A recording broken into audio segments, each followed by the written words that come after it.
Okay, thank you for joining us for the second EIT Checks-In. This time it's a special one. We're meeting two EIT community members who share the same name. It's Peter Lakatos, our GB member, and Peter Lakatos, an EIT Digital master student and winner of the EU versus Virus Hackathon. They know each other beforehand already because Peter Lakatos, our GB member, shares a company with Peter Lakatos' father. So they're very well known, but they didn't know each other. They didn't know their involvement in EIT Community. What was the product or more product idea you entered the competition, and what makes that unique compared to other equipments or whatever on the market? So we competed in the health and life category. So we have developed a device for the healthcare system.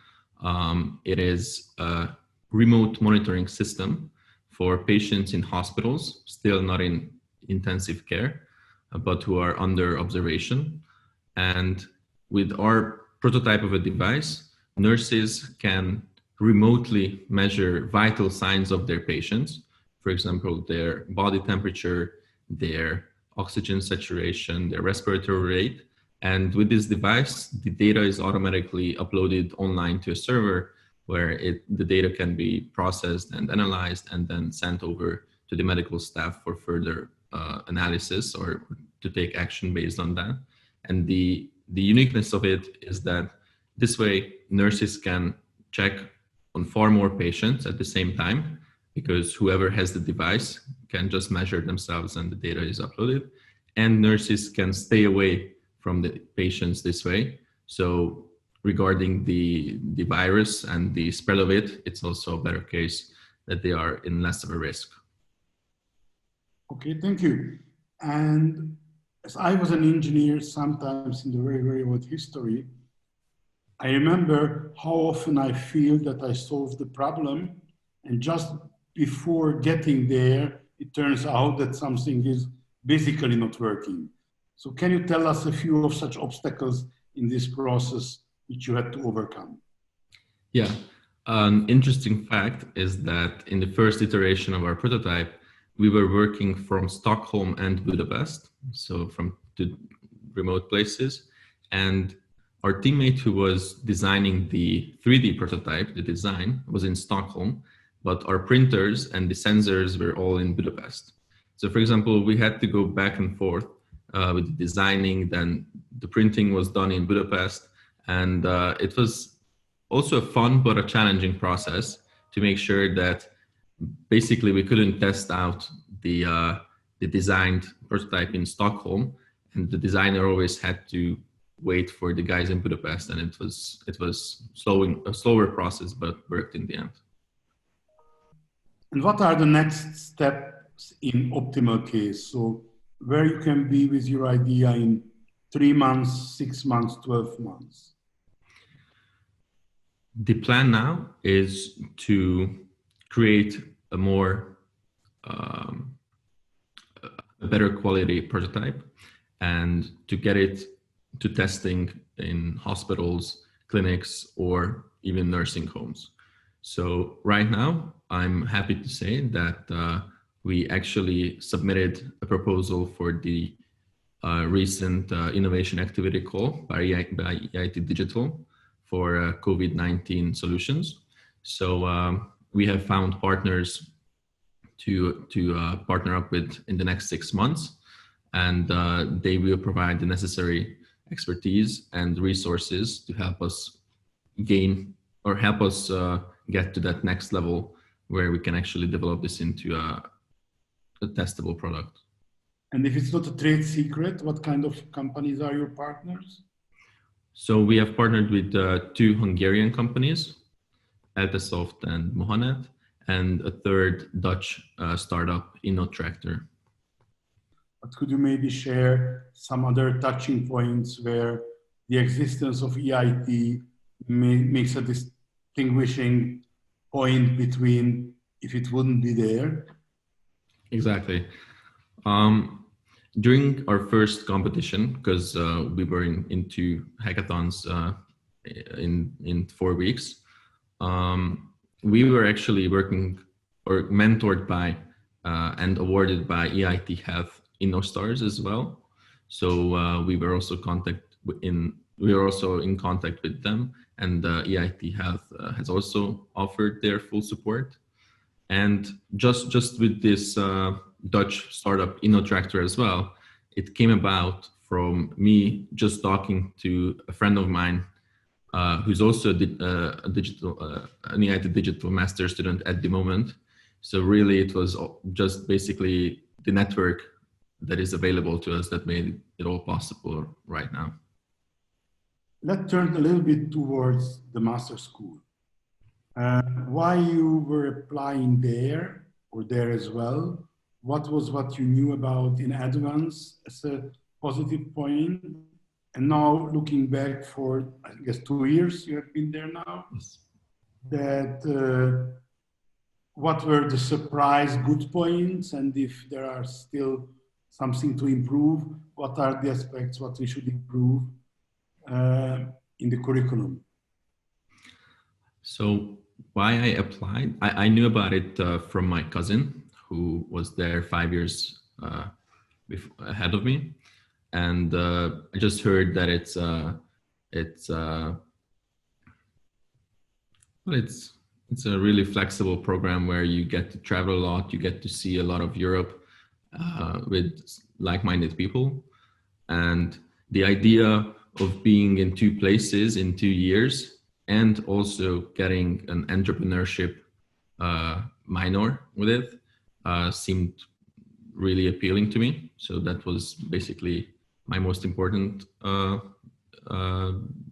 deciding factor. And just maybe as a finishing question, or one of the two, who were your team members and how you have chosen them? Yeah, so my team members were Márton Elödi, Kristóf Nagy, Miklós Knébel, Peter Dános, and Levente Mitnyik. We all went to the same high school, started more than 10 years ago, so we know each other quite well. We are also best friends, and we always go to these events, hackathons together. And apart from making a prototype, we're also having loads of fun, and it's a really good way of seeing each other every few months. Okay, and then I think so it's your turn. Yep. So, for example, I'm really curious that how you see your experience as a board member in the last 4 years that you've been at EIT. I come from a bit further.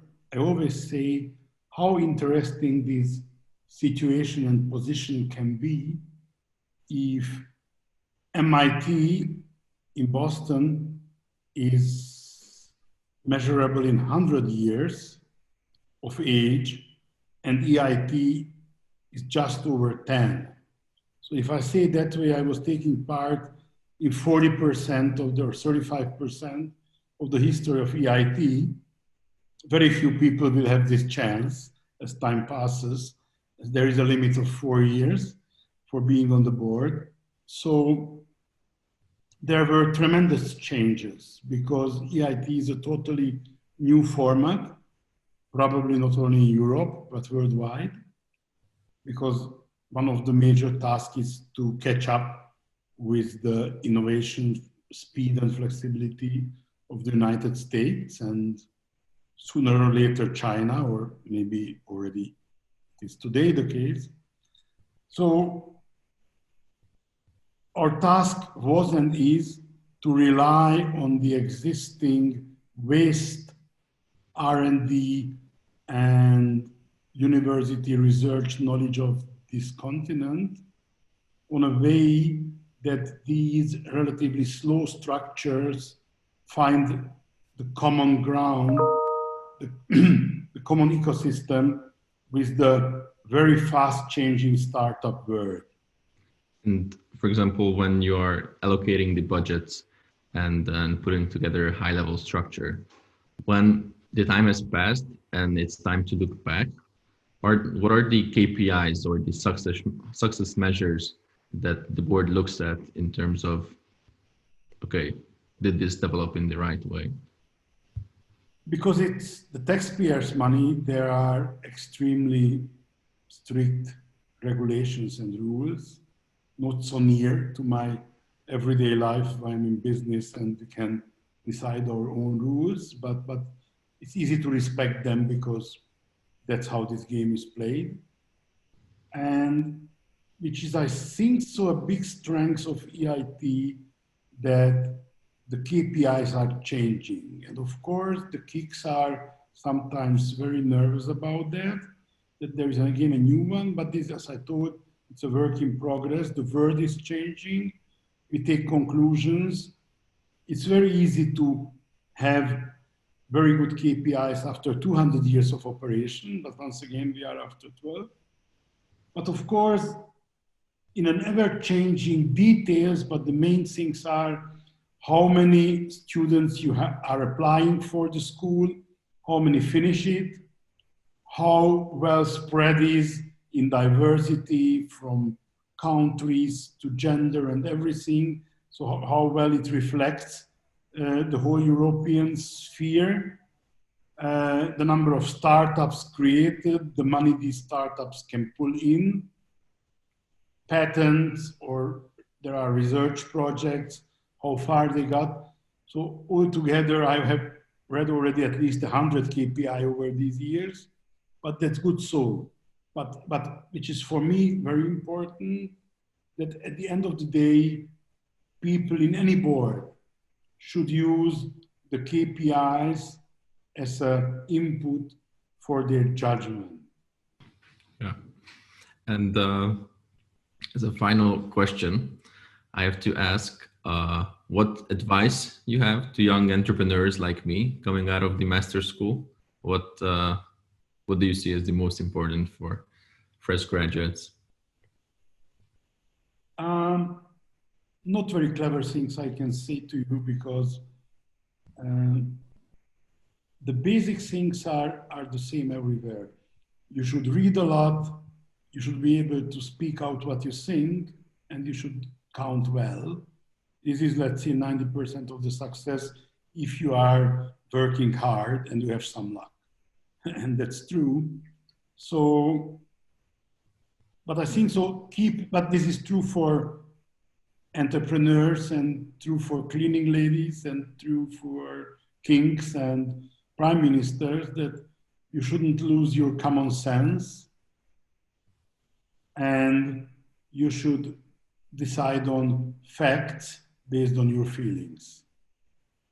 I want to thank you both very much.